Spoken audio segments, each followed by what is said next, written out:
हमारे खुदावन यीशु की अंजील मुक़द्दस मत्ती के मुताबिक उसका 15वां बाब पहली 2 और 10 से 14 आयत तक।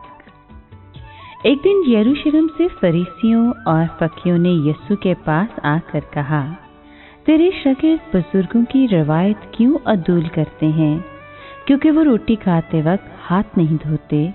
तब उसने हजूम को अपने पास बुलाकर उनसे कहा कि सुनो और समझो, जो चीज़ मुंह में जाती है वो इंसान को नापाक नहीं करती, बल्कि जो मुंह से निकलती है वही इंसान को नापाक करती है। तब शागिर्दों ने पास आकर उससे कहा, क्या तू जानता है कि फरीसियों ने ये बात सुनकर ठोकर खाई? पर उसने जवाब में कहा, जो पौधा मेरे आसमानी बाप ने नहीं लगाया वो जड़ से उखाड़ा जाएगा। उन्हें जाने दो, वो अंधे अंधों के रहनुमा हैं, और अगर अंधा अंधे की रहनुमाई करे तो दोनों गड्ढे में गिरेंगे। पाक कलाम के पढ़े और सुने जाने पर खुदावंद की बरकत हो, खुदा का शुक्र हो।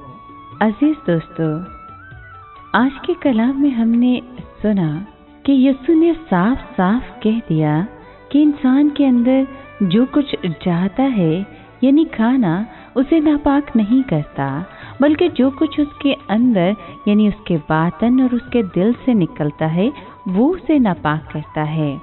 एक मफ़हूम में ये वाज़ेह निशान था कि शरीयत का दौर ख़त्म हो गया।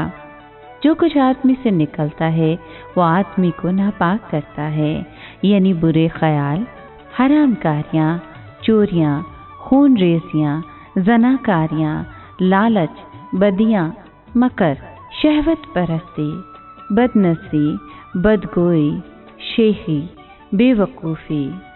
सियाक़ो सबाक़ के मुताबिक ख्याल ये है कि इंसानी रवायत को भी इस फहरिस्त में शामिल करना चाहिए। कलाम के हिस्से में एक बड़ा सबक यह है कि हमें हर किस्म की तालीम और रिवायत को खुदा के कलाम की कसौटी पर परखना चाहिए। जो कुछ खुदा की तरफ से हो उस पर अमल करें, जो कुछ इंसान की तरफ से हो उसे रद्द कर दें। हो सकता है शुरू में कोई इंसान वाज़ेह तौर पर पाक कलाम के मुताबिक तालीम दे और बाइबल मुक़द्दस पर ईमान रखने वाले लोगों के दरमियान मकबूलियत हासिल कर ले, और मकबूलियत हासिल कर लेने के बाद इंसानी तालीम का इजाफा करने लगे।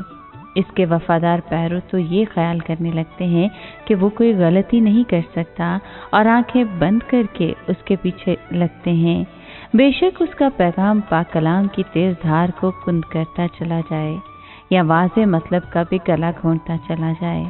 फकीहों और फरीसियों ने इसी तरीके से सनद और इख्तियार हासिल कर रखा था कि वो कलाम के उस्ताद माने जाते थे, मगर अब वो कलाम के इरादे और मकसद को बातिल कर रहे थे। चुनांचे खुदावंद यीशु को लोगों को खबरदार करना पड़ा कि कलाम इंसान को इज़्ज़त और सनत देता है। इंसान कलाम को इज़्ज़त और सनत नहीं दे सकता। कसौटी हमेशा यही है कि कलाम क्या कहता है।